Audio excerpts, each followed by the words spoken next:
Une Citroën avec une meilleure tenue de route qu'une McLaren, c'est cette Xantia Activa que vous connaissez peut-être pour ses suspensions, alors non seulement hydropneumatiques comme beaucoup de Citroën de l'époque, mais qui en plus s'offrait un contrôle actif du roulis qui lui permettait de passer le test de l'élan, donc ce fameux test notamment rendu célèbre par la Mercedes classe A qui avait un gros problème à ce niveau-là, un test d'évitement qu'elle passait à 85 km/h.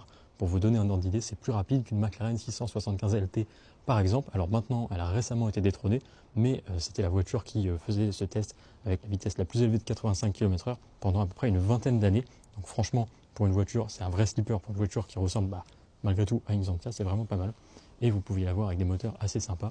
Celle-ci en l'occurrence est en 2 litres turbo, donc essence, boîte méca, ce qui est déjà assez cool, mais surtout vous pouviez l'avoir en V6, et du coup ça cote quand même pas mal. Celle-ci elle est estimée entre 6 et 10 000 euros, mais si vous regardez sur le bon coin, parfois il y en a certains qui abusent complètement, mais ça reste franchement vachement désirable, surtout en rouge comme celle-ci. Vous pouviez aussi l'avoir en diesel, du coup toujours avec ses suspensions Activa. Là j'avoue que quand même ça fait un petit peu moins rêver, mais ça reste cool.